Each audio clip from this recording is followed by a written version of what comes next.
கர்த்தர் மகிமைப்பட்டதாக. இன்றைய வசனம் யோவான் 9ஆம் அதிகாரம் 3ஆம் வசனம்.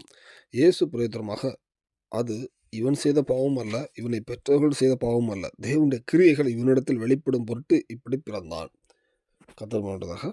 இந்த வசனம் இயேசு கிறிஸ்துட்ட ஒரு பிறவி குருடனை கொண்டு வராங்க. அப்போ அவங்க கேட்குறாங்க, இது ஏன் பிறக்கும்போதே குருடனாக பிறந்தானே, இது யார் செய்த பாவம் அப்படின்னு அவன்கிட்ட கேட்குறாங்க.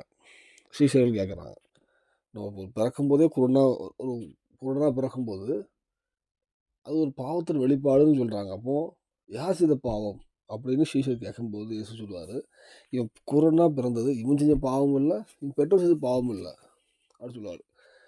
தேவனுடைய கிரியை வெளிப்படும் பொருட்டு நடந்துன்னு சொல்லுவார். அப்புறம் சோகம் கொடுக்குறாரு அவனுக்கு, பிறவி குருடனுக்கு. ஏன்னா அந்த இயேசு கிறிஸ்து அந்த பிறவி குருடனை அந்த பிறவி குருடனை சுஸ்தப்படுத்தணும்னா, இப்போ நல்லா இருந்தால் பண்ண முடியாது. அப்போ அவனுக்கு ஒரு தேவ கிரியை வெளிப்பட போகுது. அவனுக்கு இத்தனை வயசில் தேவனோட கிரியை வெளிப்பட போகுதுன்னா அவன் பிறவி குருடனாக பிறந்திருக்கலாம். வேதம் சொல்லுது.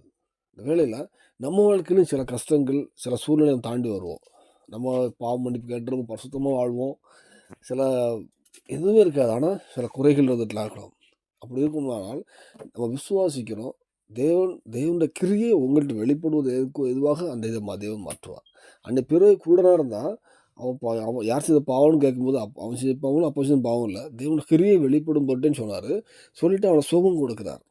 இந்த வேளையில் உங்கள் வாழ்க்கையில் பிரச்சனைகளுக்கும் உங்கள் பாவத்தினாலேயோ ஏதாவது பாவமாக இருக்கும், நீங்கள் மன்னிப்பு கேட்டு வசனமாக இருந்தீங்கன்னாலும் இன்னும் நடக்காமல் இருக்குமானால் தேவ கிரியை உங்கள்கிட்ட வெளிப்படுறதுக்கு தேவன் மாற்றுவாராக.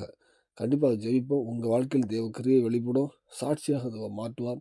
பூமியில் சாட்சி வாழ்த்த பரலோகத்தை ஆயத்தப்படுத்துவார். அர்ப்பணிப்போம். தேவன் கிருபை செய்வாராக. ஆமென்.